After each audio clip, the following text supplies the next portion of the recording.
कभी कभी जीवन में ऐसे क्षण आते हैं जब चारों दिशाओं से अंधकार हमें घेर लेता है।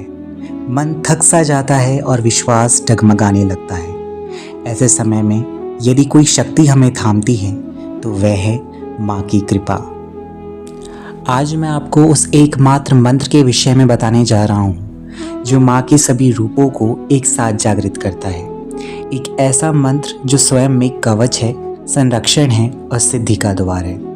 वह मंत्र है ओम जयंती मंगला काली भद्रकाली कपालिनी दुर्गा क्षमा शिवा धात्री स्वाहा स्वधा नमोस्तुते।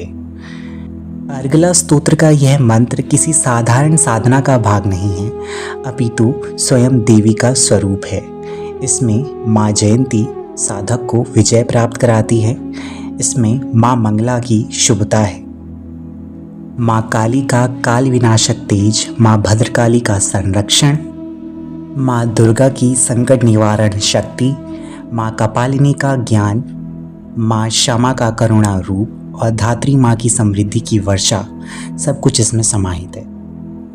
कई बार लोग भ्रमित हो जाते हैं क्योंकि बिना गुरु के कोई भी साधना सफल नहीं होती, परंतु इस मंत्र की विशेषता यही है कि यह स्वयं सिद्ध है।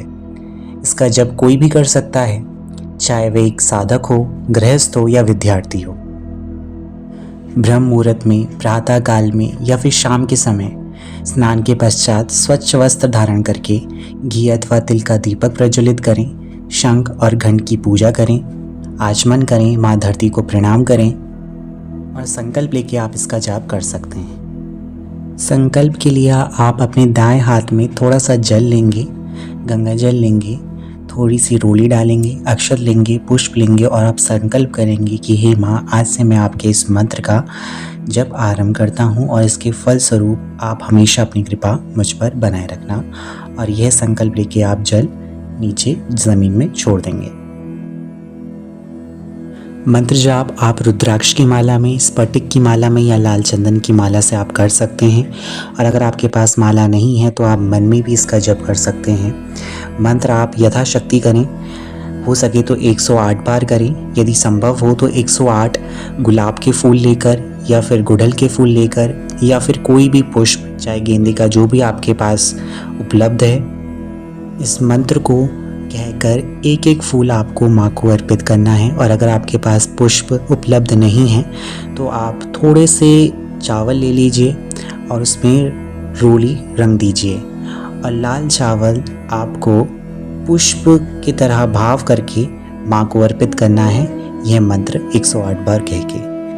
इस विधि से जैसे जैसे मंत्र आपके होठों से निकलता है, नकारात्मकता का एक आवरण हट जाता है और माँ की कृपा का प्रकाश आपके चारों ओर फैलने लगता है। नवरात्रों में या गुप्त नवरात्रों में आप इसका जप 1100 बार भी कर सकते हैं। इस मंत्र के जाप से न केवल ग्रहों का प्रकोप शांत होता है, बल्कि पितरों की तृप्ति और कुल देवी देवताओं की प्रसन्नता भी होती है। आप चाहें तो मासिक दुर्गाष्टमी के दिन, नवरात्रों के दिन या फिर हर शुक्रवार या मंगलवार के दिन घी से 108 बार इस मंत्र को कहकर आप आहुति दे सकते हैं, छोटा सा हवन कर सकते हैं। इससे आपके घर का जो एक ऑरा होता है वो बहुत पॉजिटिव हो जाएगा और एक सुरक्षा कवच आपके चारों ओर और आपके घर के चारों ओर बना रहेगा। इस मंत्र से स्वप्न सिद्धि भी आपको धीरे धीरे मिलने लगती है। जब आपका जाप संपूर्ण हो जाए तो आपको अपने दाएं हाथ में थोड़ा सा गंगा जल लेना है, पुष्प लेना है और अपना जाप माँ को समर्पित करना है इस तरह से। अंत में आपको क्षमा प्रार्थना करनी है। आप भैरव चालीसा या फिर हनुमान चालीसा का भी पाठ कर सकते हैं या उनका जयकारा लगा सकते हैं। माँ को, बाबा को, हनुमान जी को आप पंचमेवे का या फिर किसी भी फल का भोग लगाइए, अनार का भोग लगाइए और आरती कीजिए। आरती करने के बाद जब आपका जप तप सब संपूर्ण हो जाएगा तब आपको अपने आसन के नीचे थोड़ा सा जल डालना है और उस जल को अपने माथे पे लगाना है। ओम इंद्राय नमः, ओम चक्राय नमः का आपको 3 बार जाप करना है और इस तरह से आपका जो पाठ है, आपका जो जाप है वो संपूर्ण हो जाएगा। याद रखिएगा, माँ का आवाहन केवल शब्दों से नहीं, भावना से होता है। जब हृदय नतमस्तक होता है तो माँ स्वयं चल के आती हैं और अपने भक्तों को अंधकार से निकालकर प्रकाश में ला खड़ा करती है। माँ की कृपा से जीवन में कभी भय नहीं रहता, क्योंकि जब माँ साथ होती है तो कौन विरोध कर सकता है। जय माता दी।